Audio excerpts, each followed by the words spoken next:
Tēnā koutou, tēnā koutou, tēnā koutou katoa. Welcome and greetings to all of you this evening. I'm Professor Lee Godden, Dean of the Faculty of Law here at Victoria University of Wellington. And it's my great privilege, as I said, to welcome you all here tonight. And just from the crowd, I think this is a crowd of expectation. It's going to be a very thought-provoking and exciting lecture. I'd like particularly to extend a very warm welcome to Lecretia's family and friends who are with us here today.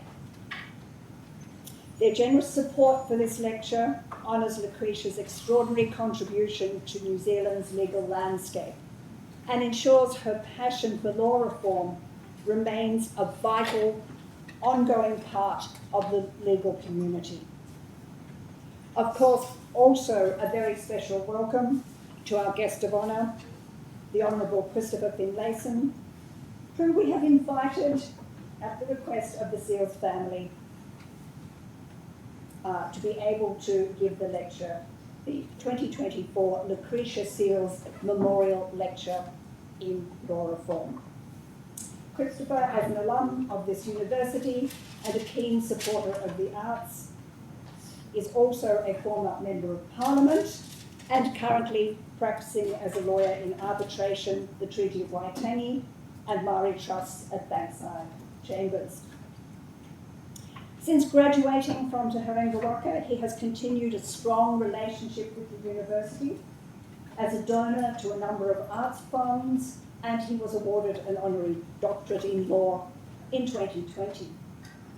He is a current board member of the university's foundation, an ambassador of the Living Power Project, and he has been a long-time trustee of major university supporters, the Adam Foundation, since 2004. So how appropriate that we have a speaker with such a close association with the university. I know I speak not only for myself in saying how honoured we are to hear Chris speak tonight and to hear him draw on his extensive career experience in arguing for New Zealand's urgent need to invest in its legal infrastructure. Before we begin tonight's lecture, however, I'd like to take a moment to thank Lecretia's family and friends once more. They have travelled and they join friends tonight here in Wellington. So just a special thank you for that ongoing commitment of the family. Lecretia, of course, was a New Zealand lawyer who, upon suffering a brain tumour and enduring treatments for it, became an advocate of physician-assisted dying. Thanks in large part to her advocacy, the End of Life Choice Act was passed in November 2019. A subsequent public referendum secured support for the Act, which was implemented in 2020. This lecture honours her legacy and is the central reason we are here today. It is my pleasure now to welcome our speaker for the 2024 Lecretia Seales Memorial Lecture, the Honourable Chris Finlayson.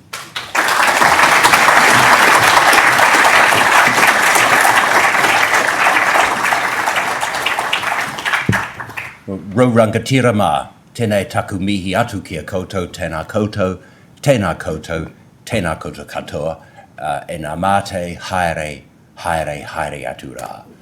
Can I also begin by acknowledging the memory of Lecretia, who died tragically some years ago. She was known for her courage and her determination in the face of a dreadful disease from which she had suffered for a number of years.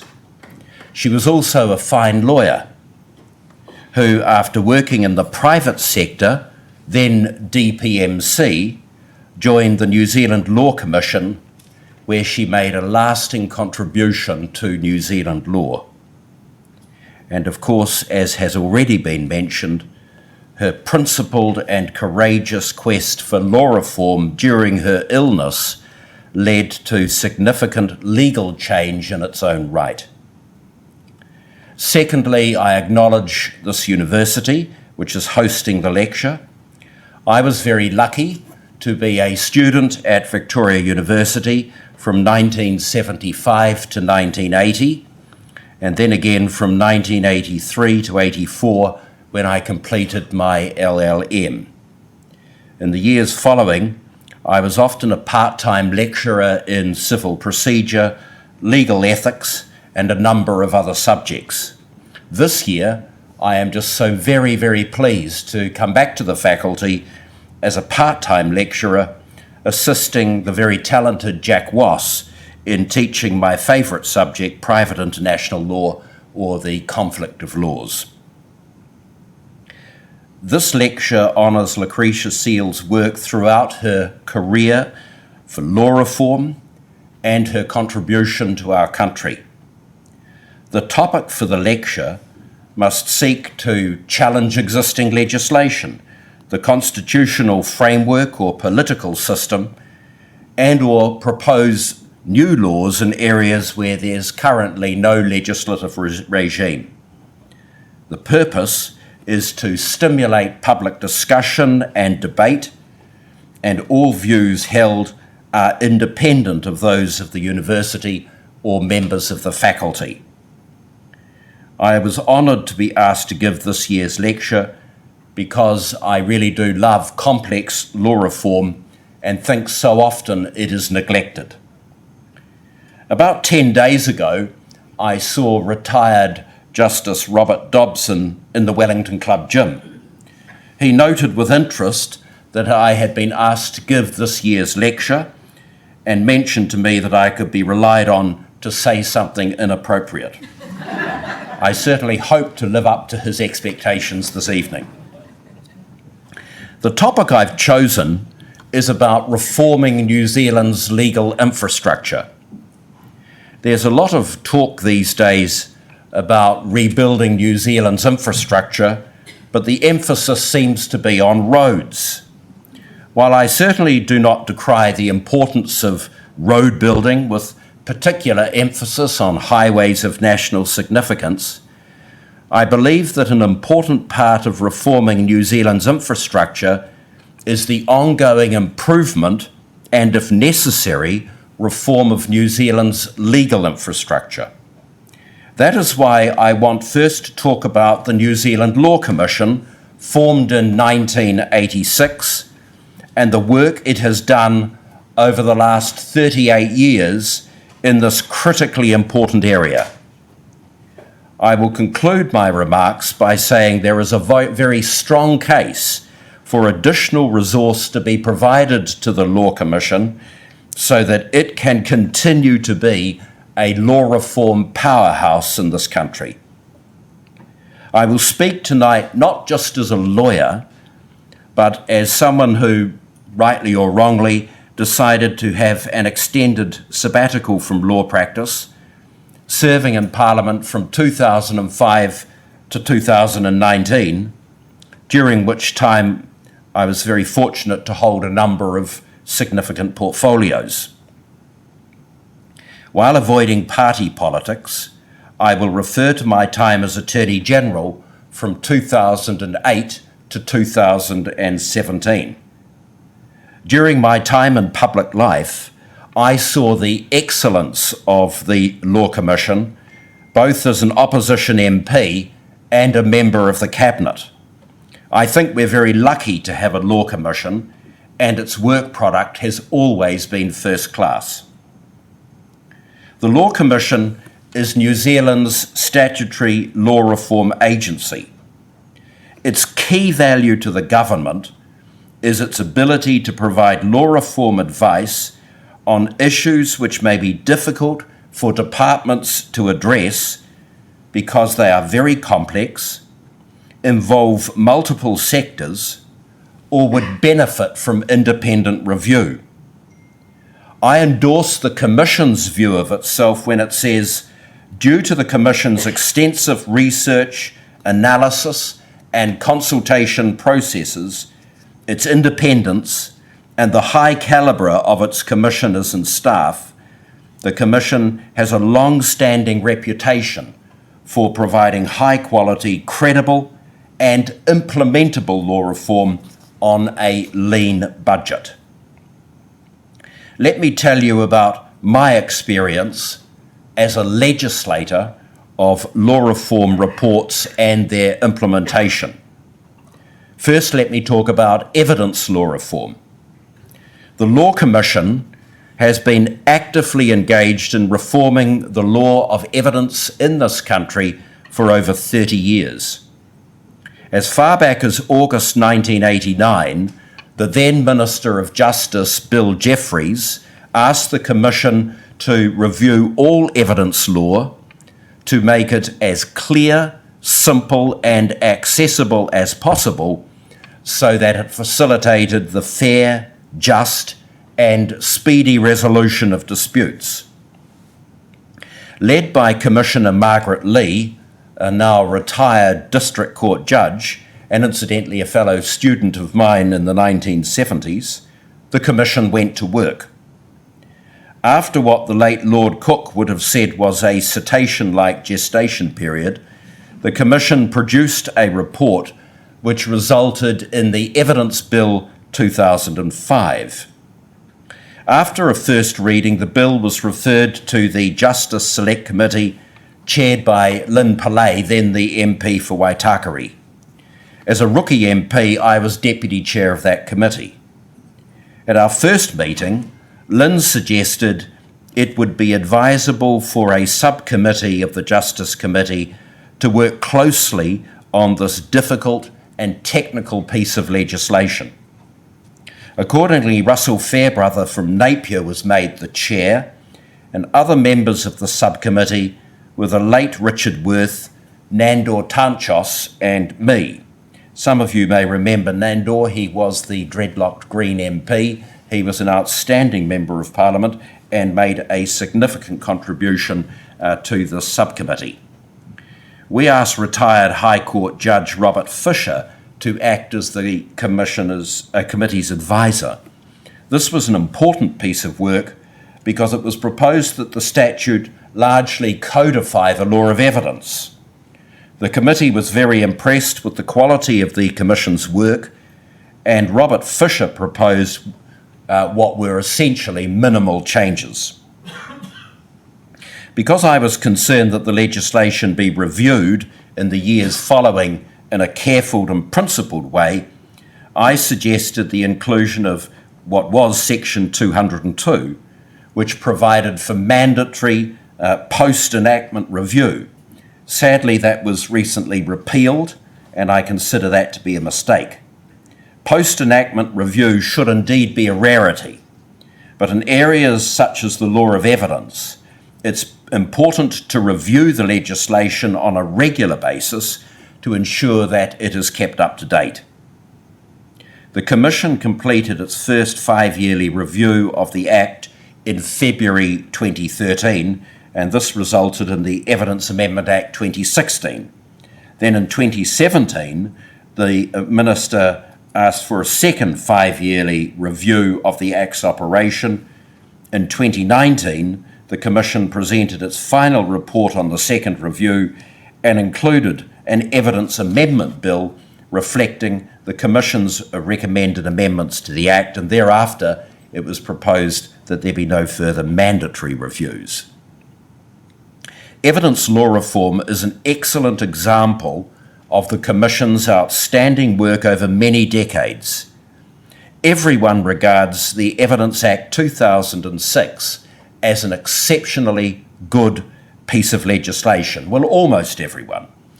Even after all these years, I cannot breach parliamentary privilege by recounting the visit to the subcommittee by a delegation of judges of our Supreme Court and other senior courts. Suffice it to say that with a few exceptions, the judges who appeared were against law reform.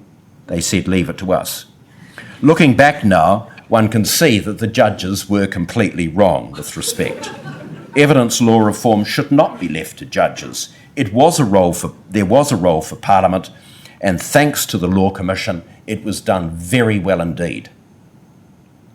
My second example is limitation law reform, and it was something a topic I was always interested in from the time I taught civil procedure at this university.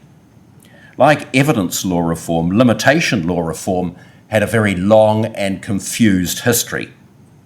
In 1999, the Commission was asked to examine and review the Limitation Act 1950, which, as you know, established rules for determining the cut-off dates after which it would be too late for a plaintiff to bring a civil claim.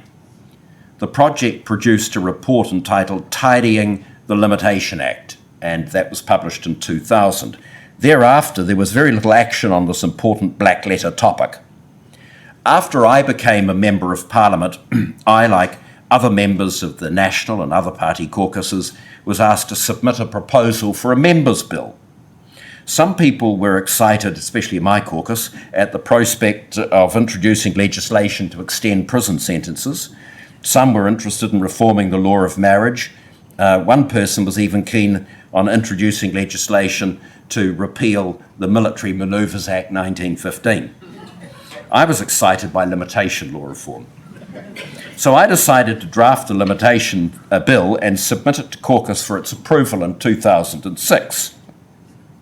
Caucus rightly considered that it was beyond the scope of a member's bill because it was a difficult and technical subject. So I wrote to the then President of the Law Commission, Sir Geoffrey Palmer, to suggest it would be timely to do something about the topic. And I was very mindful of what Justice Tipping had said in a case in the Court of Appeal, that the Limitation Act 1950 was beyond repair by the courts and legislative action was required. The government, with Annette King as the Minister of Justice, was keen to advance legislation on the topic, and so the Commission asked Chris Corrie, a Wellington barrister, to review the 2000 report and another earlier Commission report and draw attention to subsequent developments in the law. That report was published as Limitation Defences in Civil Cases Update Report for the Law Commission. Then in 2007, a consultation draft bill was sent to stakeholders. Justice Blanchard convened a reference group in 2008 that included representatives of the Law Society, the Bar Association, the Ministry of Justice, as well as Parliamentary Council and me. Annette had been very generous in allowing an opposition MP to join the reference group. I doubt it was because she thought that being on a reference group like this would take up all my time in election year and prevent me from canvassing in Rongotai where I was standing against her. She should have known, on the basis of what Winnie Laban had doubtless told her when I was the candidate in Mana in 2005, that when I went out canvassing, the National Party vote went down.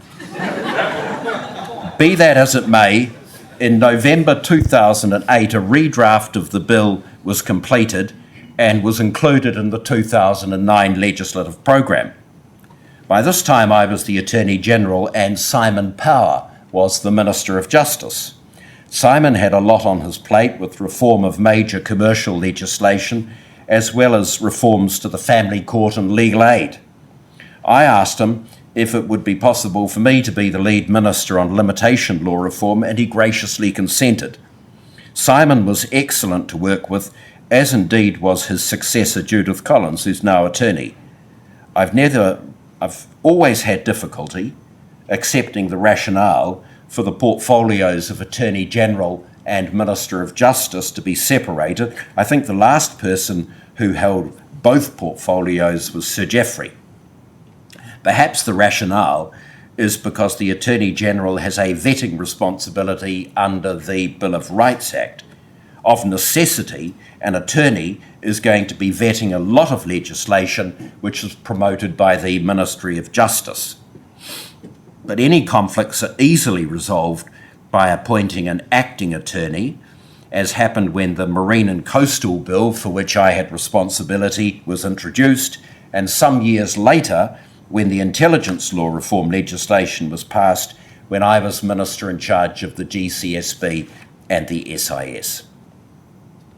Given that current practice is that the two portfolios are held by different persons, it's extremely important for an Attorney General to have a good working relationship with the Minister of Justice. And as I said, that was certainly the case when the Ministers of Justice were Simon Power and Judith Collins.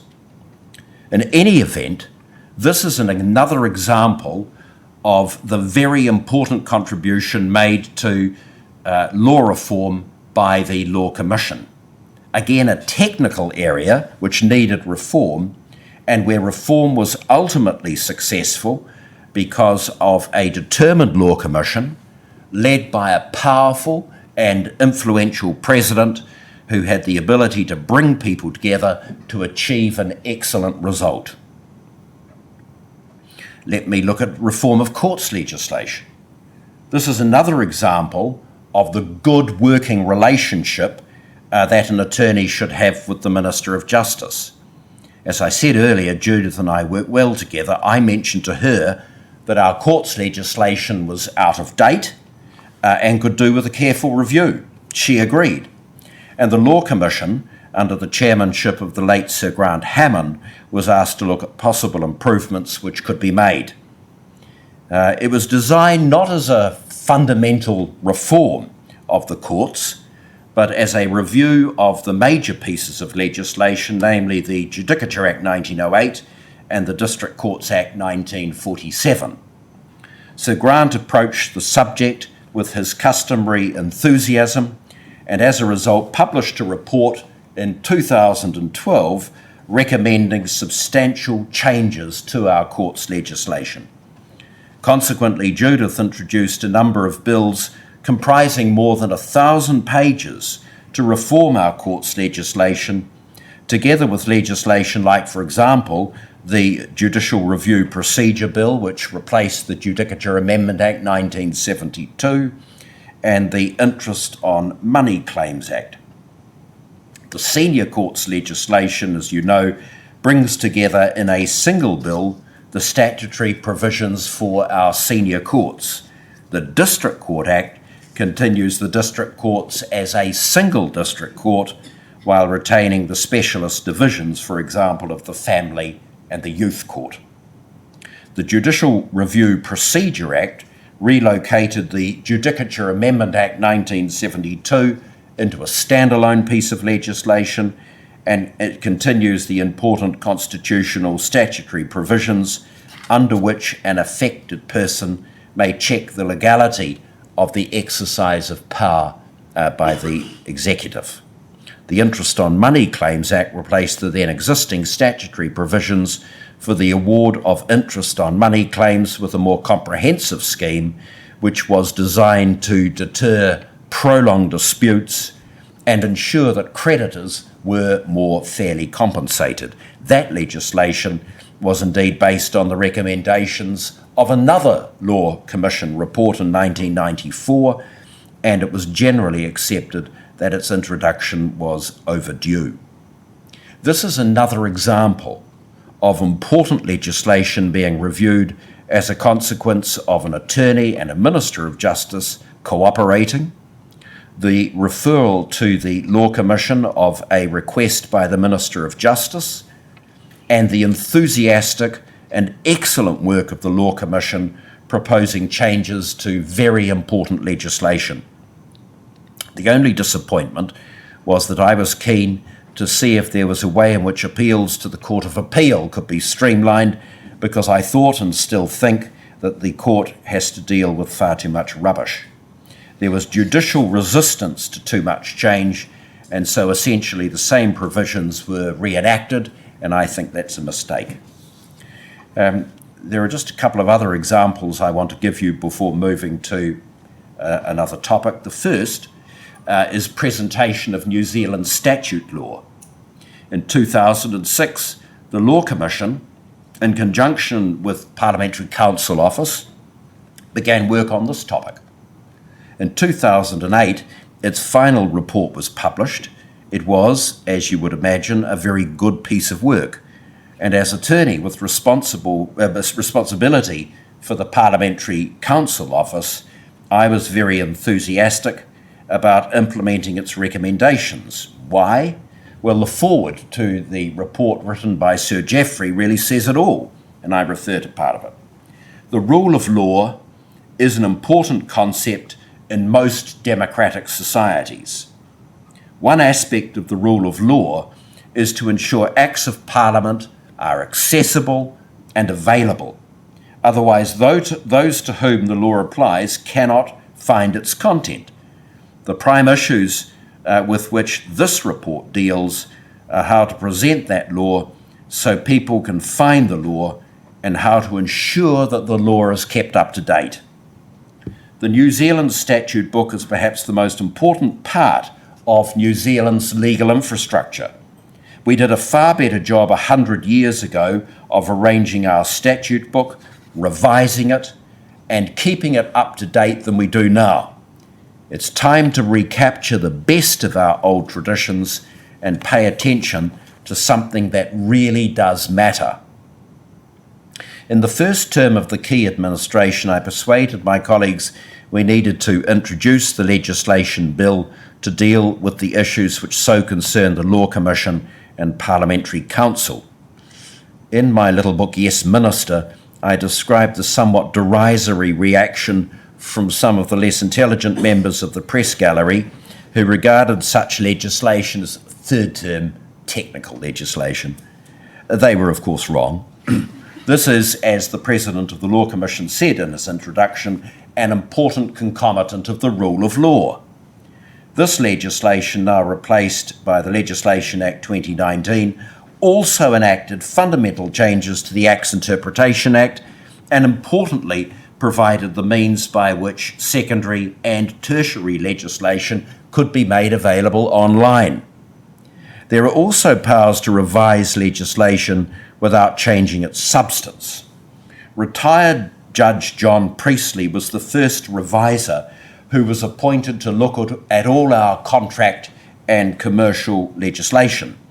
In due course, the Contract and Commercial Law Act 2017 was passed, something, and I don't understand why, but something that for some reason greatly upset Professor David McLaughlin, who regularly tells his contract students, and they report to me chapter and verse, that I am a fool for pushing this revision. And I have no idea why he's so out of sorts with what is really such a technical piece of legislation. But style is the man. This is not headline-grabbing stuff. It's technical, but fundamentally important to the rule of law, and I thought that the Law Commission's work in this area was timely and excellent, and I do observe in passing, with respect, that the ACT Party, that the ACT Party's cry for more careful scrutiny of legislation is in fact dealt with in the Legislation Act. There is no need to establish a Humphrey Appleby ministry to address this issue. Finally, I refer to my favourite topic, contempt of court. As attorney, I was very interested in this area. Legislation governing contempt was only passed at the end of the day because of the work of Douglas White and the Law Commission. After I became attorney, I said to the then solicitor that work needed to be done to reform the law of contempt.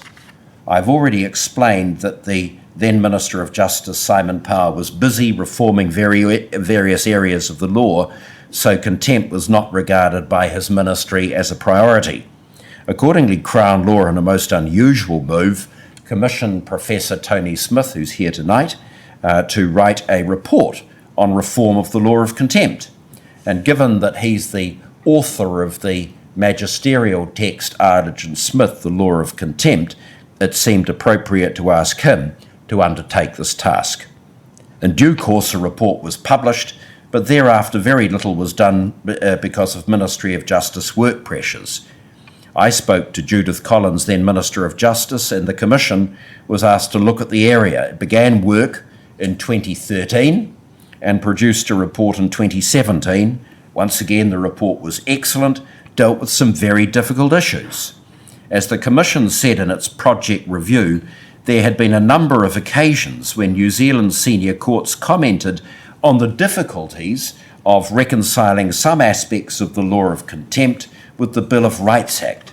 and suggested that consideration should be given to legislative reform in this area, as has happened in the United Kingdom.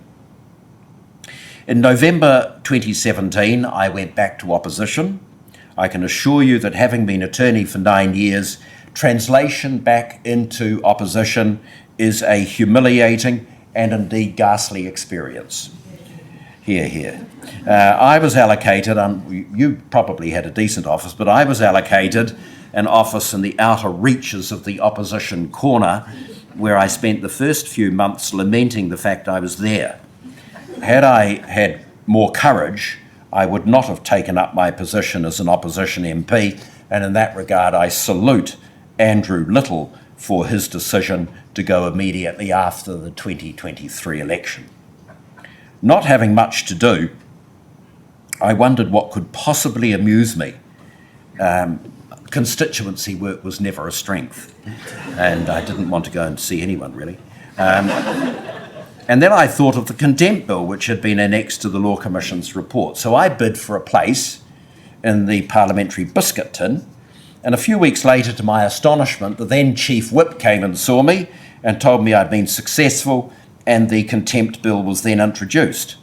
I said to Andrew that the bill raised a number of serious constitutional issues and Bill of Rights issues and should be taken over by the government. He agreed, and the government assumed responsibility for the legislation, which went through its various stages and became the law in 2019. The former president of the Law Commission, Sir Douglas White, has told the story of the passage of the contempt bill and the games that were played after I finally resigned from Parliament and went back to the bar in 2019. And in the speech, there's a footnote to an excellent article he wrote. You can read the detailed history in your own time.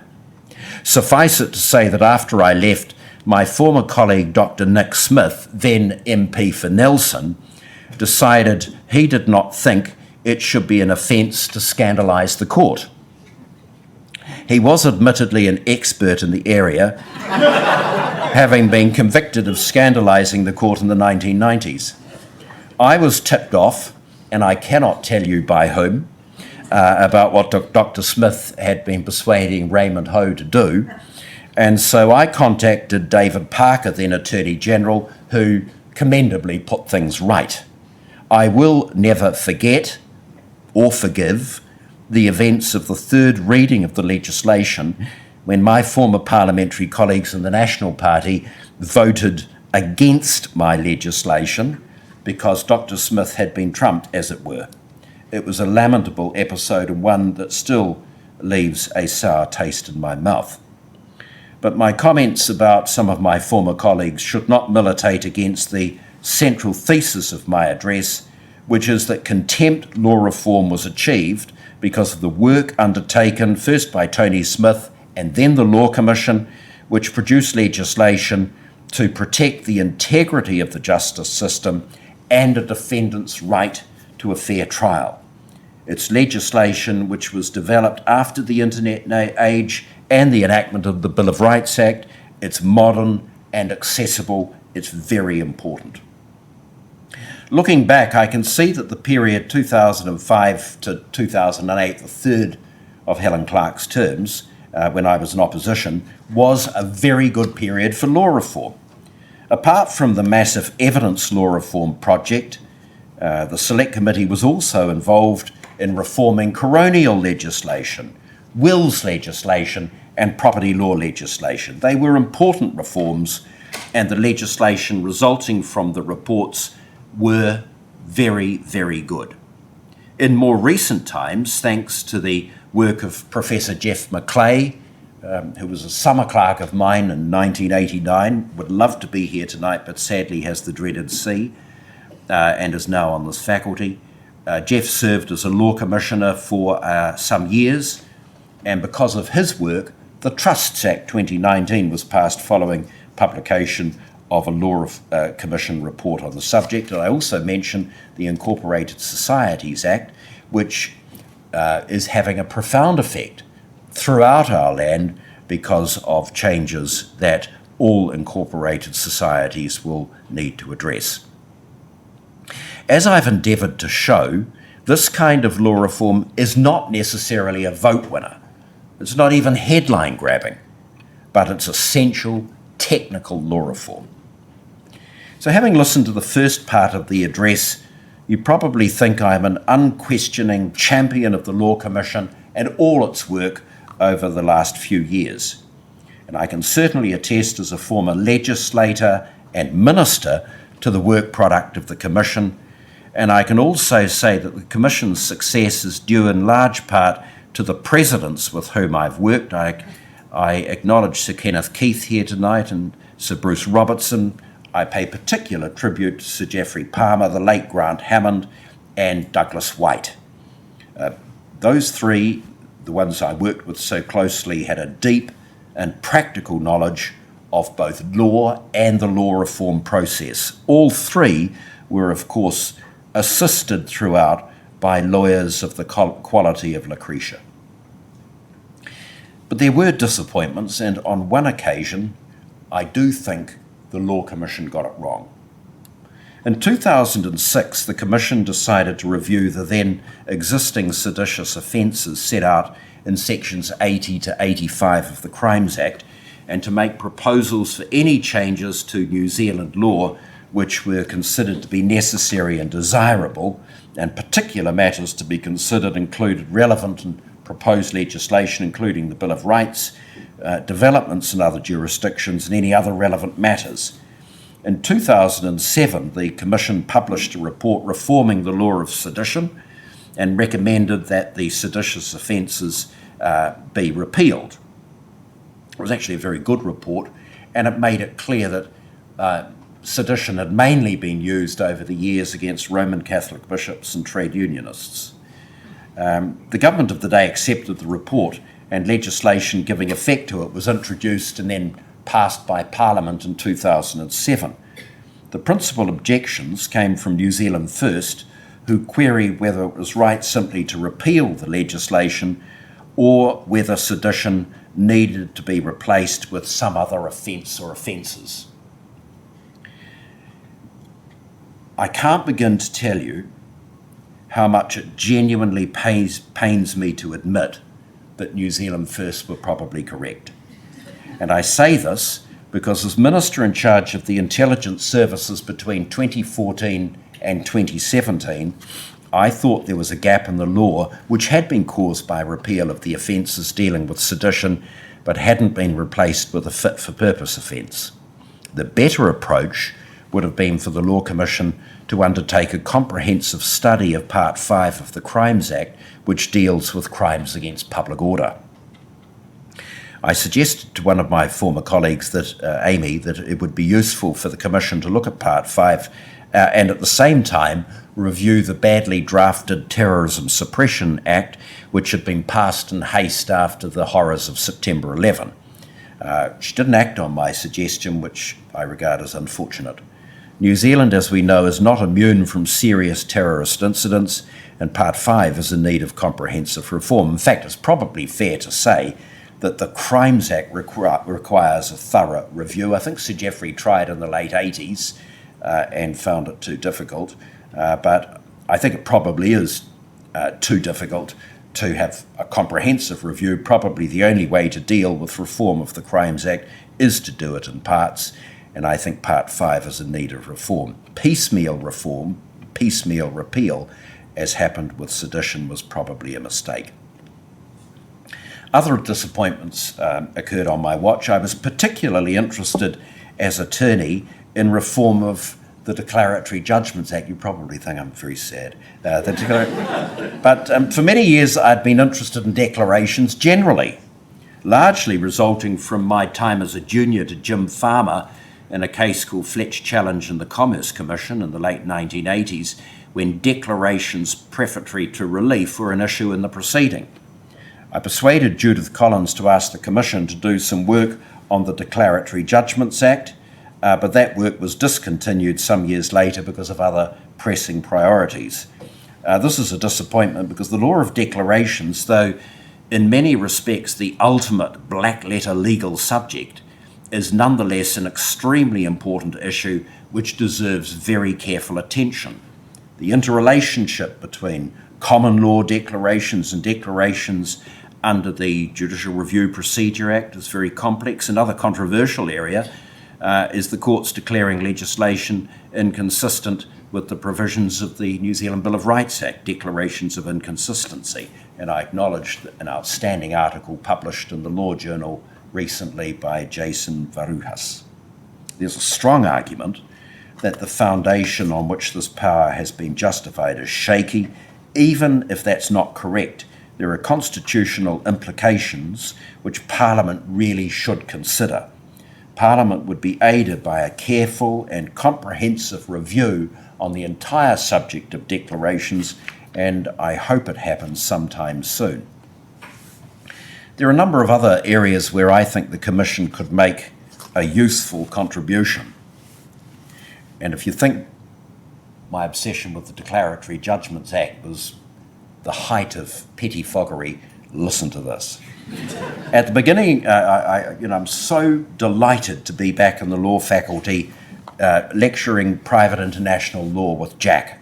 Jack's a leading scholar on the subject in New Zealand, and together with Maria Hook of Otago University, has published what I think is the best text published in the legal area for a decade or so, and it's on the subject of the conflict of laws. It's a real honour and a privilege to work with him. Because of my long-standing interest in private international law, or conflicts, as it once was when Tony Angelo and Bill Atkin taught me in 1978, I have an intense interest in the subject, and I owe Tony Angelo and Bill a lot, as indeed we all owe our former professors a lot. But I particularly am grateful to them for instilling in me a love of this subject. The Cabinet Manual sets out the procedures for the Minister in charge of the Law Commission to seek suggestions of referrals to the Law Commission. Early on, I suggested to my colleagues it would be useful to have a general reference on private international law because I thought some of the statutes dealing with the subject needed to be updated and that issues such as choice of law and tort needed to be addressed. Unfortunately, my suggestions were not accepted, and I regard this as a disappointment because some areas in this field are ripe for reform. Perhaps the most obvious candidate for reform was the difficult area of choice of law and tort. The starting point is the usual, the English common law, is that torts were historically governed by the law of the forum, regardless of whether the tort was committed in the forum or overseas. Then along came Phillips and Eyre, when the court introduced a second hurdle for claimants. The claim also had to be actionable under the law of the country in which the tort was committed. This is the so-called double actionability rule. This approach became the orthodox choice of law position for foreign torts, even though over the years it was regarded as anachronistic. In 1990, the English and Scottish Law Commissions published a report entitled Private International Law, Choice of Law and Tort and Delict. It was a very comprehensive study of the double actionability rule and why it needed to be reformed, and this gave rise to reforms in the UK, the Private International Law Miscellaneous Provisions Act 1995. Reforms in Australia and Canada also abolished the double actionability rule, but nothing was done in New Zealand. I persuaded a backbench colleague of mine to bid for a member's bill to reform this area of the law. He didn't know what the hell he was talking about.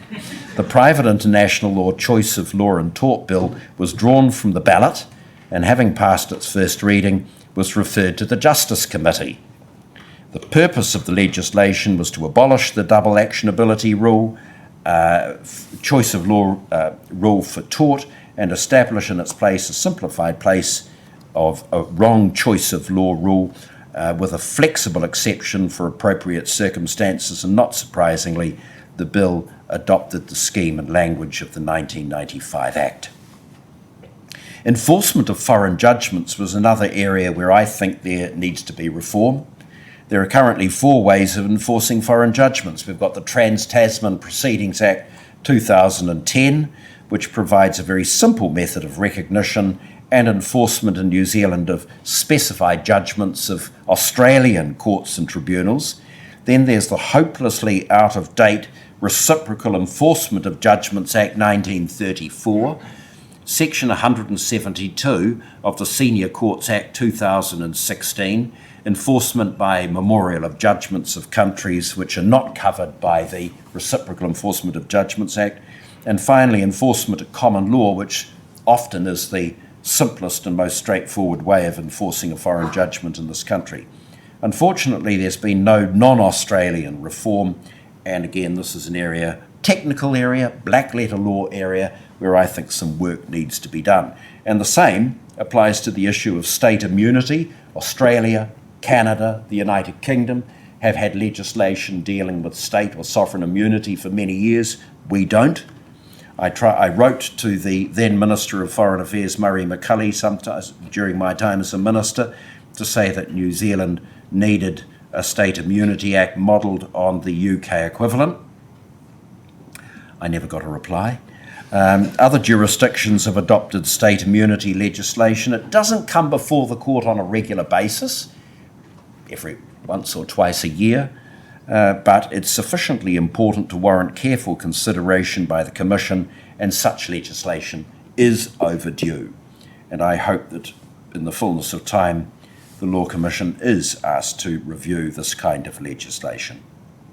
There are a number of recently completed reports which provide tremendous opportunities for the Minister of Justice to make quick progress on reform in the justice sector.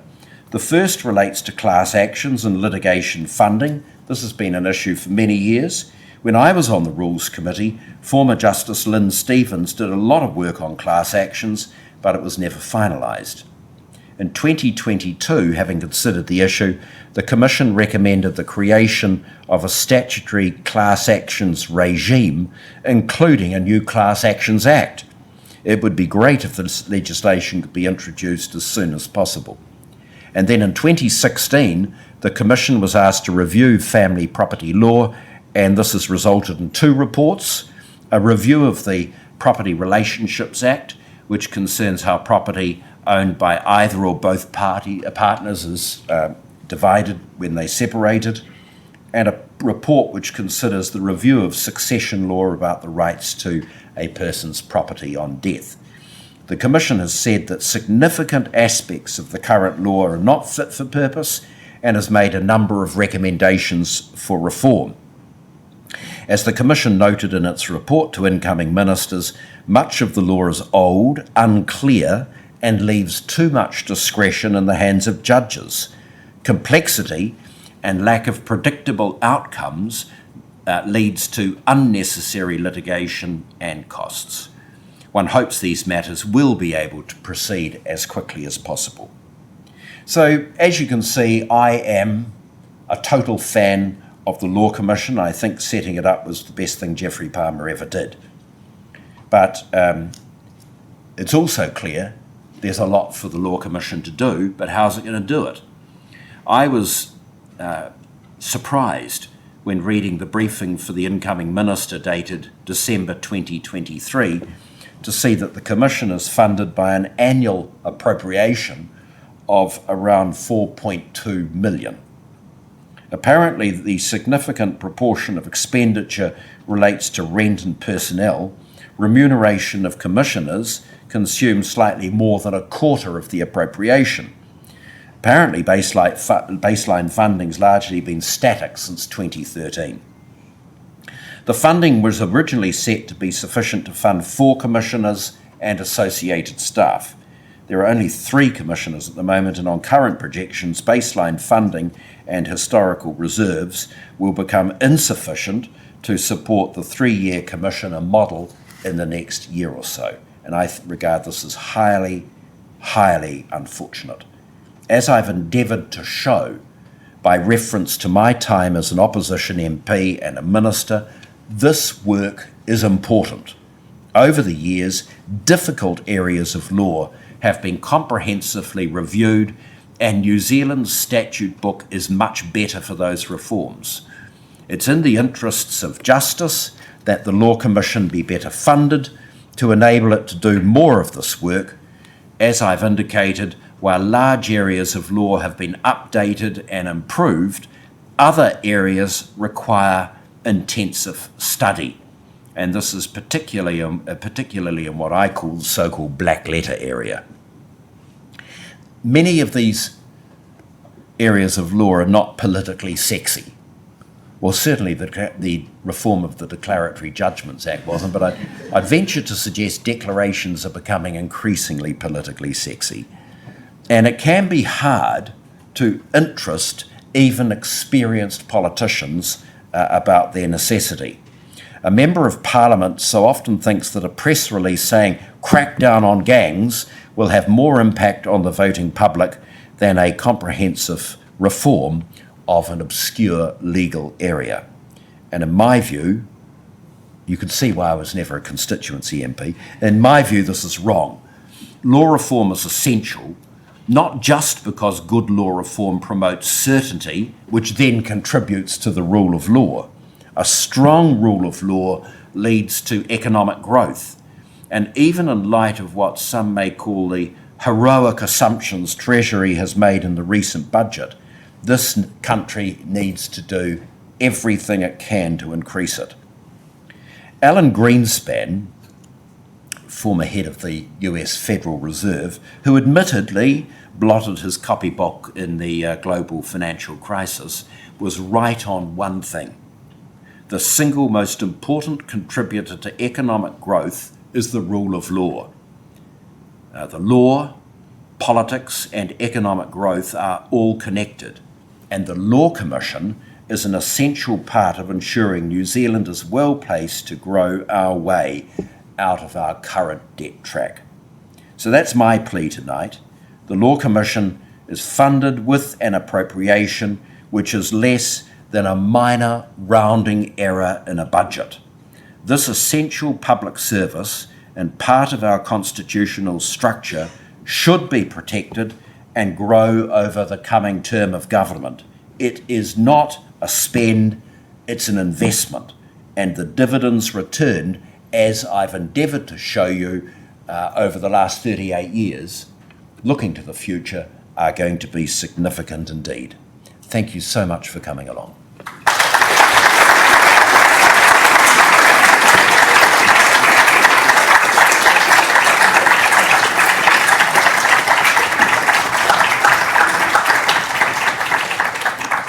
Thank you very much, Chris. I think we have time for a couple of quick questions. Anyone would like The double actionability rule? yes? Very happy to hear all the views about the Law Commission's good work. Just wondered if you had any comments about the process by which the Law Commission's projects should be chosen. Because That's an excellent... absolutely an issue.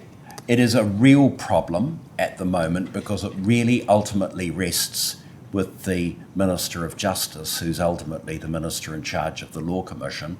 And the Attorney General, for example, can make recommendations, as I did on a number of occasions, but if you're not in sync with the Minister on that, it goes nowhere. So the Cabinet Manual makes it clear what the process is.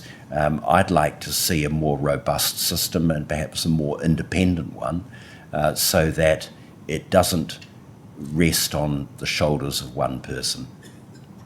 As well. Correct.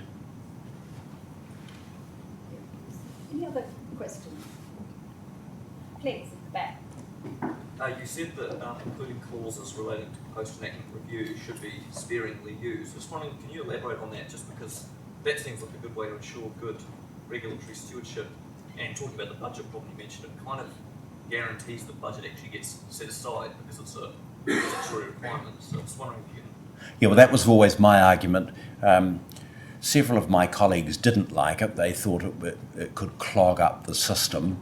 I remember the then Minister of Finance, Mr. English, didn't like too many clauses, so I reluctantly conceded that yes, it should be a rarity, not for every piece of legislation, but for something like evidence, to make so that it's not ad hoc, and that it's done in a principled and careful way under the supervision of the Law Commission. I thought that was a very good way of ensuring the law was kept up to date. And I remember helping the then Commissioner, Margaret Lee, on this very topic when we were looking at what mechanisms would you use to ensure that the legislation was kept up to date, and could it be referred to the Rules Committee or whatever, and it was decided that no, it had to be done by legislation. So it was my suggestion that it be mandatory every 5 years. Plus the fact I hate these references to Section 22 ZAA and so on. It's, to my way, that is why Don Matheson, who's here tonight, was tasked with the charge of rewriting the High Court rules and did a fabulous job to make them more presentable, because there were so many rules, 700 ZZAs. Thank you. And final one, thank you. Kate Kinsbride away, we were at the Commission, with Helen's there as well. Do you have any thoughts on how at times the Law Commission gets references under one administration, which are received, but they're not always fast, and can be between 3 and 5 years or even more. And so then maybe delivered to a government that wasn't the one that requested that would, such as is the case with the Public Relationships Act. And so therefore they can sort of sit and take through. Have you got any thoughts about what kind of process? Unfortunately, that's politics, and what we have to do is sort of badger the current administration to sort of say, well, a good person to lead the charge on that would be someone like Jim Macleay, who was Minister of Justice in the Muldoon years, but he was also chair of the Statutes Revision Committee, as it then was when the Matrimonial Property Act was passed in 1976. So you just need to make sure that there are champions out there who can talk to the government to say that this is worthwhile legislation and it should be progressed. But I mean, the point you make is quite right. The Commission, too many of the reports of the Commission have languished because of exactly that problem. I don't think the answer is, I think Sir Geoffrey may have suggested that they get a mandatory first reading or something. I don't think anything like that would work, but it's a question of persuading the current administration that the 3 pieces of legislation I mentioned are very worthwhile and timely. And it falls to me to give a vote of thanks, and I would just like to thank you for the insights offered, I think, in very comprehensive ways into the fabric of the rule of law as it operates, as a partnership and as a relational coming together of quite a number of elements. Law Reform Commission, the parliamentary process, and I'm very pleased to say the role of academics and education in that space as well. So thank you very much for those insights, for leading us through the technical law, demonstrating its ongoing relevance and importance to the rule of law, but also showing where, in very many ways, we need to be vigilant in that process of review. So if everyone would join me once again in thanking you.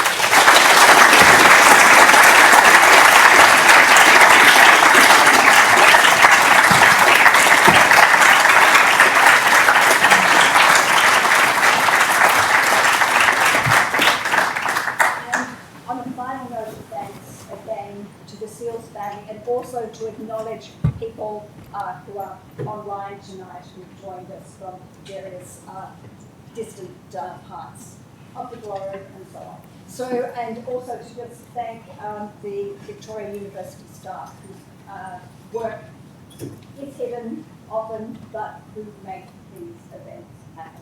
So thank you to the staff.